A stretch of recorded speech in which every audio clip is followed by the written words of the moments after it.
presentation for you to better understand the ins and outs. There you are, decoding, deciphering. Cool. All right, welcome back, Deborah. Thank you. Actually, I'm going to give a little lecture type talk first, and then we'll see what time it is. But this is a part of a book I'm writing, and it's just it's dealing with violence in dreams, and I call it The War and the New Seed. And this is based on a dream that a client of mine had. But I think it's a good illustration for, you know, you can get really freaked out by violence in your dreams, or terrorists running after you, or things that are scary. And a lot of the time, it's just aspects of yourself. So some months ago, I had a client come to me who was curious about her dream. I had met her in a Science of Mind spirituality class at a place called Bridges of Wellness in Fort Lauderdale. And she was involved, I'm going to call her Ellen, and she was involved in closing on a property and planning to move. She was having some problems though with the property because there were liens on it that she hadn't even known about. And she was afraid that the time it was taking her to clear those liens was going to alienate her potential buyer. And she was anxious about that. And she had also ended a relationship recently, but the man was still calling her, and he was asking to borrow money. She had given him money before and tried to break up with him, and he was not accepting the end of the relationship. And so we closed our eyes, and here was the dream that she told me.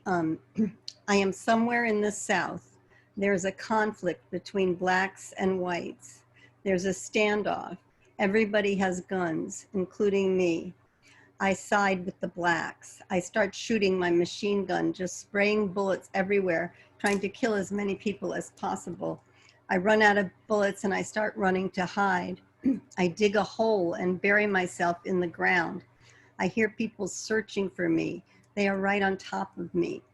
I worry they're going to step on my head. I worry they will see me and shoot into the dirt. The dirt is soft and muddy. I stay there even after it's quiet because I think they are watching and waiting.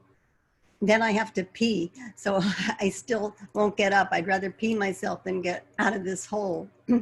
And she imagines that the whites have lynched all the black people on the trees, and she doesn't want to actually surface and look at that. And she says, finally, I had to get some water, and I woke up and got up. So my initial reaction was I knew her from my spiritual group and that she's a gentle, loving person. And so it's kind of weird to be trying to kill people when that's not something you ever really entertained. I thought there must be some anger or fear that made this aggression, made her aggressive in the dream. Dreams do exaggerate. I want to make that point. I've said that before. But this much violence conveyed that something in her unconscious was really being threatened. So we closed our eyes and I moved her through the different scenes of the dream. And in each scene, I questioned her, hoping to make the images as clear as possible, and then allow her to feel the emotions behind the images deep in her body, and then release them. So we began with the conflict and her associations to the issues between blacks and whites.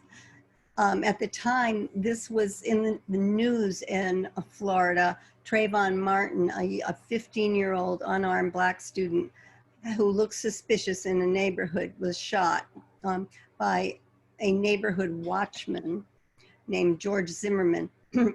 It stayed in the news for a long, long time, and it really maybe was the first of this second wave of, I think, a kind of black revolution because of the way young black men are targeted. So in the dream, she sides with the African Americans. It's just a given. She knows she's on their side. And the location in the dream is the deep south. The south is in Indian mythology, it's the area of emotions. And she feels that she's under attack. And she thinks of these white people as prejudiced, redneck type people who are just going to kill people because of the color of their skin. In her own life, she has not had any experience like that, but she did feel some anger about Trayvon's case, as a lot of us did. It was such an unfair murder. So I had her feel her way into the woods where the dream takes place. And the woods is often in fairy tales, in folklore, it's where the magic happens, where things change, because it's an indication of the deep unconscious mind, as is water. But woods and water are often saying that this is something from very, very deep in her unconscious. So Jenny, I called her Jenny, what did I call her, Ellen? Ellen felt that the blacks in her dream were disadvantaged and needed to be defensive. And I asked her if she felt like the underdog in any of her present situations. And then she confessed that she felt victimized by the banks who were doing this, putting off the sale of her house. And then she had no control over that, on the liens on her property. And she also felt besieged by her ex-boyfriend, who was continuing to call her when she had asked him to stop. And she said she had helped him numerous times with his finances. And now she was saying no. So that's kind of the layout for her battles. I encouraged her to get in touch with her anger about the frustration with the banks and the frustration with the boyfriend. And as she felt it come up, she felt it in her belly, in her stomach, third chakra, where we carry our power and emotions. And she felt the anger slowly, and thought about also the Trayvon trial and what was coming out about that. And so what I did was heighten those feelings so that she was very, feeling them very much. And then we moved into the boyfriend and her experiences with him. She was at her wit's end with his texting and calling. He had moved away, but he had kept in touch. And she felt the anger move up to her chest and had a strong sense that she was unable to breathe with the weight of this oppression. So we overlaid some of the feelings in the dreams, and I asked her, what is it like fighting all these white people? How does it feel when you pull the trigger on them? And I got her to the point where she was feeling the anger, so I knew she was going to react to that in a way that she could release that. And as appalling as it is for a peaceful young woman, who has the spiritual life, to be playing Rambo, but she got into it and she said, oh, I'm killing them right and left. She was kind of even chuckling about it. And so I asked her, what's it like to be the Terminator? And she related to that and then picked it up as a pun because she had been trying to terminate this relationship with this man. She has said she had known it was over, but she actually had a lot of compassion for him. But what she had mostly felt was the compassion rather than the anger. So we got her to feel the anger. And then I asked her again about the Zimmerman trial, which was on every station on TV, and the backlash from the Black community and how they were feeling and victimized. And she layered those feelings of frustration over the other feelings. And we tried to differentiate them in terms of the anger and the martyrdom and the victimization, and be able to locate them in different areas of her body so she could hold those feelings at once. And after that, she felt empowered. And a little bit heroic. She said that the anger and fear had transformed to a sense of control. And as much as she was against killing anyone in the dream world, it had been necessary, and she needed to express it. And she was incapable of expressing it in her daily life. So the dream, you know, needed to be there. And once she saw the scene from the perspective that she was able to release her horror at the killing the people, because she had woken up and thought, oh my God, I'm killing people. And I also had her embody some of the Black victims and try to feel their pain. And slowly, she was very, I don't push about this. Some people are more willing to feel the pains, and other people resist and they don't want to go there, and that's okay. But in this case, she was very good at feeling all these different things. She said she did feel like killing her old boyfriend, you know, booting him out of her life anyway, and blowing her top at the bank, who had been putting her off and possibly ruining the sale that she was looking forward to. Excuse me, I'm a little hoarse. But originally she had been horrified by this dream. Then we move to the scene where she's out of bullets and she has to run and hide, and the panic of that and what that felt like. And this was a lot of her anxiety about what was going to happen with the house that she was selling. I had her feel the difference between the panic in her chest and the anger in her belly. And we kind of went back and forth like that. And the energy was really around her third and fourth chakras. And this sense too of a breathing problem, not being able to breathe. So we moved into where she's digging into the earth for her hiding place. And I asked her about how that felt. And she said she left a slight opening to breathe through. Now, this is probably not in the dream, but as we're in this reimagining of the dream, it becomes kind of a third dimension or whatever. And things, as I said before, happen that maybe didn't happen in the dream, but were deep into what is called active imagination, a term by Carl Jung. And so she says she left a slight opening to breathe in the dirt, and she's felt the urgency to have to go pee too. But interestingly enough, the need to urinate in a dream is usually an actual need to void, to express something, to get something out of you. And urine is liquid, like water. It's usually an emotional thing. So usually, you know, we'll wake up and we'll take a trip to the bathroom, but which she did ultimately at the end of this dream. But in the dream, she was feeling it. And this idea of urinating, expressing yourself, was kind of an interesting parallel, because I had heard that before from people. So the urgency was kind of heightened because of the danger of her revealing herself to the white rednecks out there who were looking for more people to kill. And, you know, even though she was white, she felt that she was on the different side from them, and that they were the antagonists trying to kill her. And so I slowly tried to have her move into one of the bodies of one of the white people and feel their anger and what they were feeling. And it didn't work at first, but then finally she was able to do that. And she said she could feel how the white people were acting out of fear, which was kind of interesting.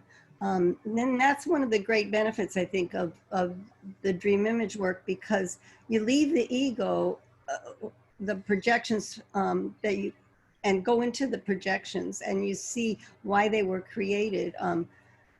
These white people who were aggressive and horrible actually were afraid. And that's, I think, pretty logical.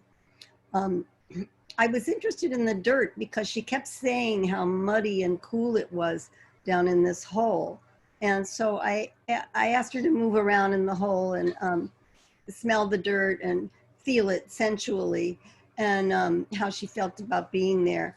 And suddenly she really got into it, and she had this kind of aha moment where she claimed that she felt protected by the soil. Now, earth and dirt, you know, it's kind of a feminine image, a Mother Earth, the archetypal great mother, perhaps, you know, the basis of your being, you know, and where we all end up buried. She felt it was protective, and it was also fresh soil that could grow something new. So there was some potential there for something new to happen. And she wanted to get past these two big changes in her life, moving out of her house that she'd been in and getting rid of this boyfriend. So she suddenly felt there was potential there, that she was going to be able to do it, that the earth and the dirt were nurturing to her. And she found it kind of refreshing, and she said that she felt she could plant seeds in this dirt. And when I asked her, where in your body can you feel this emotion of being loved and protected, she felt it in her heart, and her heart felt warm, and she felt reassured that she was loved. She was loved by the universe. She was loved by the earth, by the great mother, by all there is. It was very wonderful, kind of cosmic aha feeling. And I let her remain in that for a while, until she said it was beautiful. It was purple. The dirt would turn purple, which is a very nurturing color. And so at this point, I brought her back to an earlier scene in the dream where she was not as frightened. And she layered the fear and the anger in the third and fourth chakras again. But this time, the love of the fourth chakra, her heart, was a lot stronger than the fear and the anger. And so the fear and the anger were kind of dissolving. And the dream no longer seemed scary to her. So she came out of this imaginative realm. It's a theta brain state, actually, where we are a little bit altered. And she opened her eyes and immediately expressed that she felt very confident about selling her home and that the deal would go through. And it was just a matter of time. And she felt that she had been, something was protecting her, and the universe wanted what was best for her. And she also felt stronger about putting her foot down with this ex-boyfriend who kept calling her. And she said she just wasn't going to respond to him anymore. And eventually, hopefully, he'd leave her alone, because he had before, and then she relented again, and it's been one of those things. But mostly she was thrilled with this vision of herself as a seed being nurtured for new growth. I told her about the woods being a place for transformation and shape-shifting in fairy tales and legends, and that it was a logical place for her to change or transform. After that, maybe 3 months later, I heard from her that she had relocated and that things had worked out, and she was planning a hiking trip with some friends going to a forest, and she said she was looking forward to being in the woods again.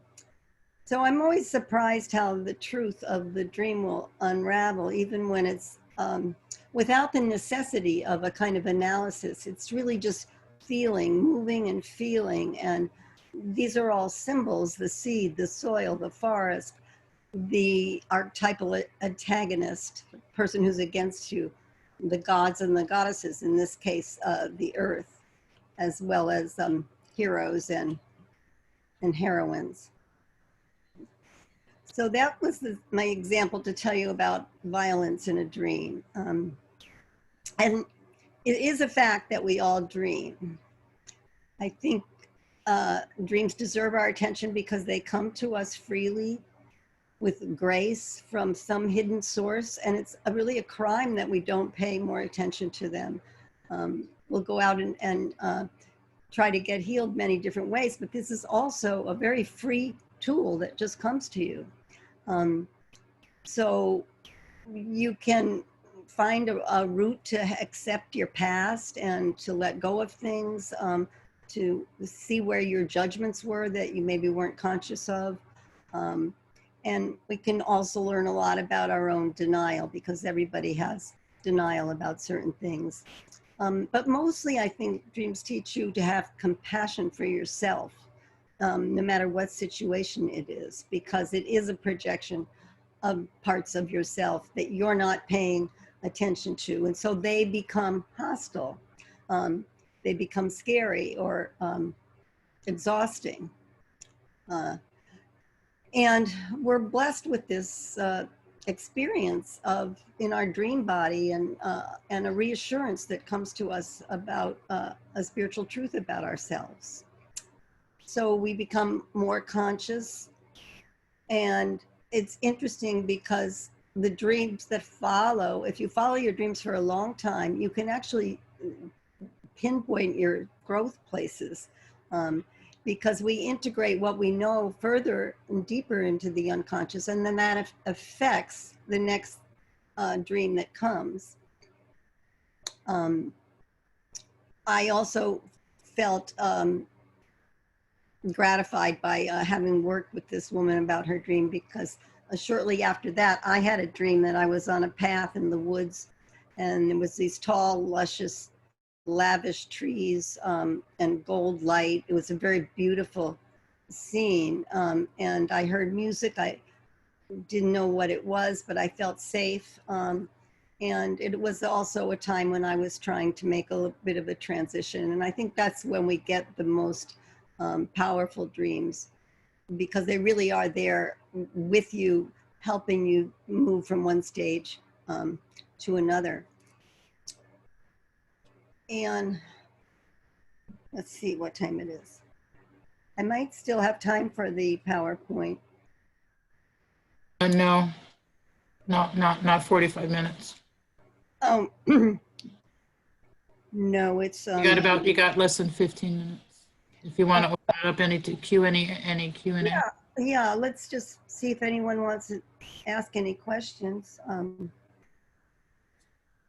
I don't know if Nicole is still here, but I worked with her today, and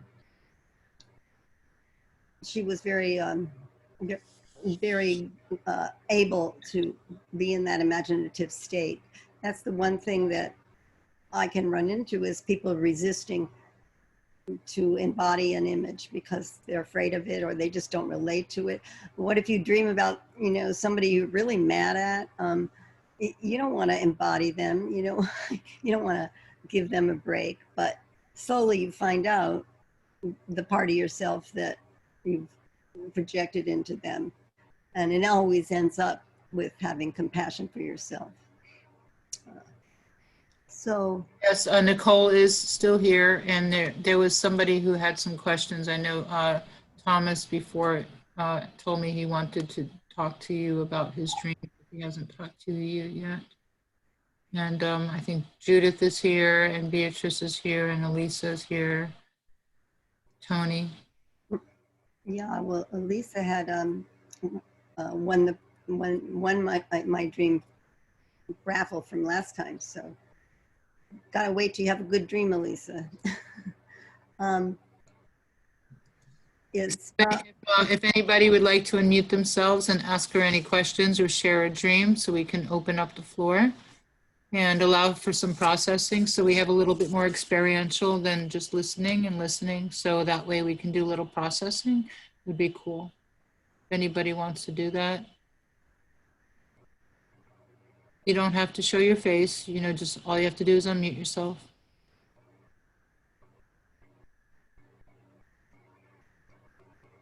Tony, Judith. Alyssa. Anybody having any dreams? Eve? Alyssa, did you say you have one that you've had a few times, so it's a recurring dream?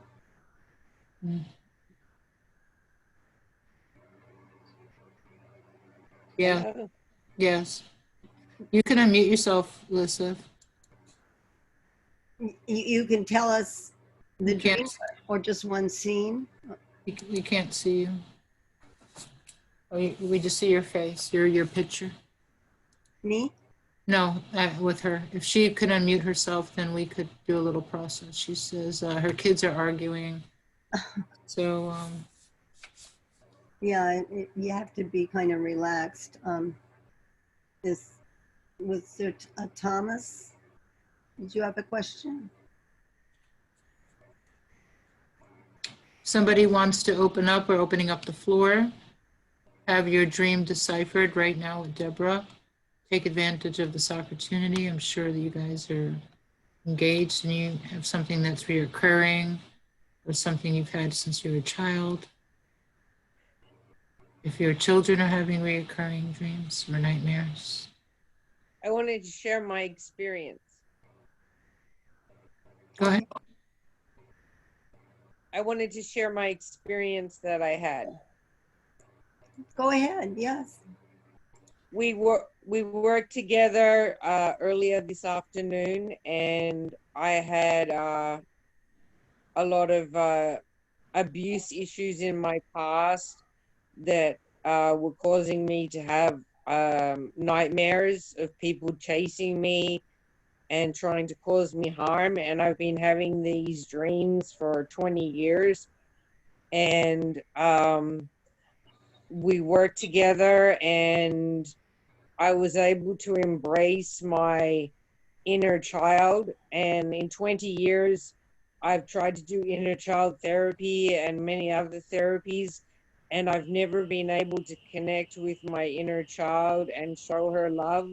And this was the first time that I was able to do that and to regain my power back and to be able to have compassion for that child and to have compassion for the people who hurt me. I realized that I had not completely forgiven them. And so I just wanted to say that it was a wonderful experience, and that it took me somewhere, being able to find an aspect of myself which was painful and be able to show that part of myself love and compassion and kindness. And I just wanted to say that it was amazing to work with you.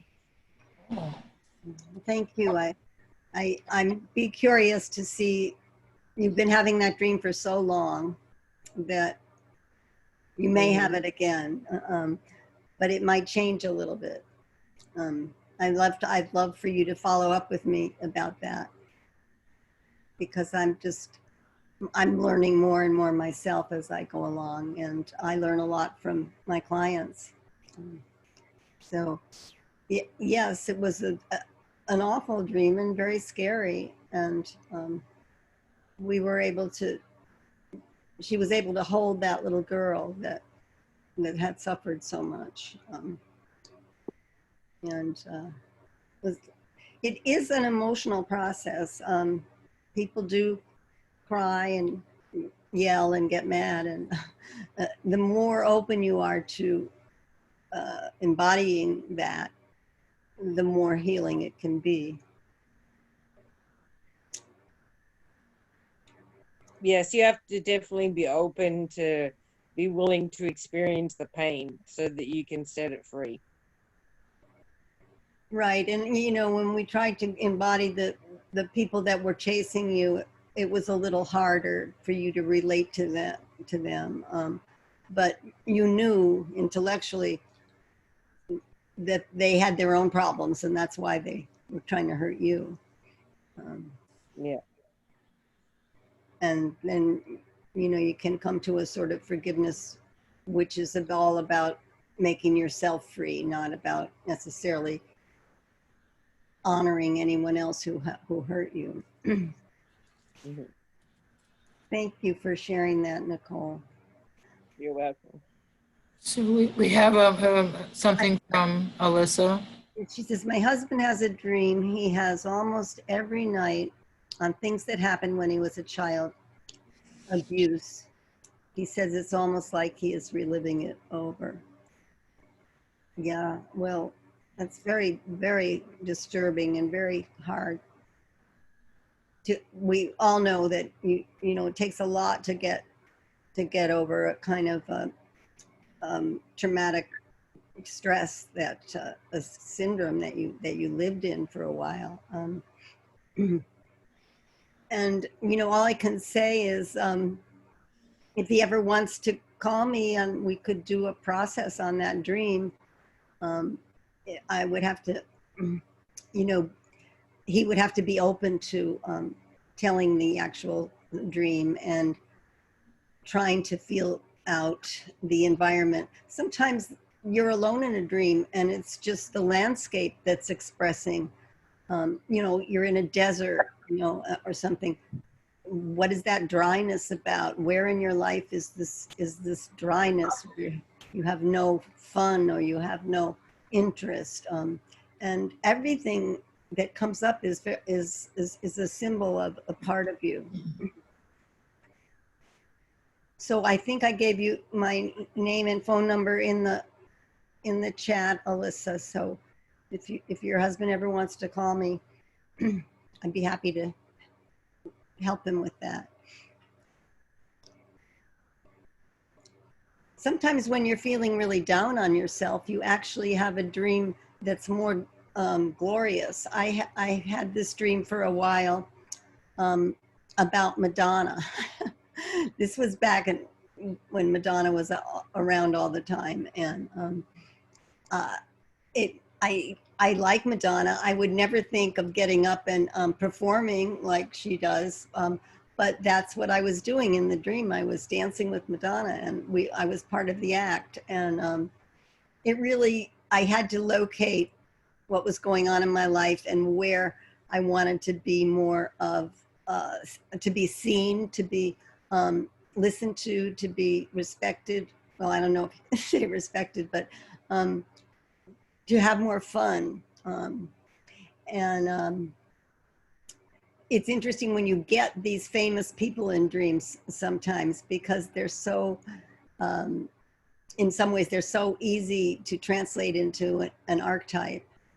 I actually dreamt I was with Bill Clinton once, you know, and it was when he was president. So what was that about? Because these people are larger than life. They take on a kind of archetypal energy, and it's interesting to see why you're with them. I also had a dream once that I was on the road walking with St. Paul, and I was brought up Catholic. St. Paul, the mystery around him was, you know, the legend is that he was struck by lightning, and he was persecuting the Jews, and no, he's persecuting the Christians, and he was a tax collector, and he suddenly, you know, converted to and served the rest of his life preaching the gospel. So, and that was early on in my own awakening. So, you know, maybe that's an inflation of the ego. I mean, I'm not St. Paul, but it was something I was aspiring to do, or to be, to change, to move into spiritual work. So, yeah.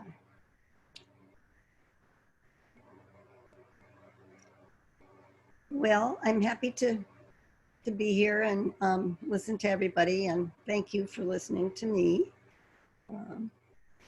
So Sheri, I think that maybe is it for me. Okay, Deborah, is anybody, somebody said something, it's like a memory, like he's back there reliving it. Okay, so we were able to deal with Alicia's husband's issue. Yeah, that's a nightmare. Well, you know, we can't change the past, but we can go back there and look at it and have an active half in and out of a different consciousness kind of way of healing it, so that it goes away. And so you can actually do this not even with a dream. You can do it with a memory, if you have a memory that haunts you. So it's all the same world where the healing takes place. So everybody, if you want to do a private session, I don't know how much longer you're going to be with us, Deborah, but if you didn't feel like you wanted to share, maybe she'll be with us for another Till 8:30. minutes. I think I said till 8:30. About another hour. Okay. So if anybody wants to do a one-on-one with her, have a little mini, or you can pay by the minute. She needs at least 30 minutes with you in order to do some processing. And so Kevin, if you want, Kevin has a question about Black Lives Matter. That has nothing to do with dreams right now. Oh, okay. Yeah. So let's keep that out of this conversation. So yeah, no more politics.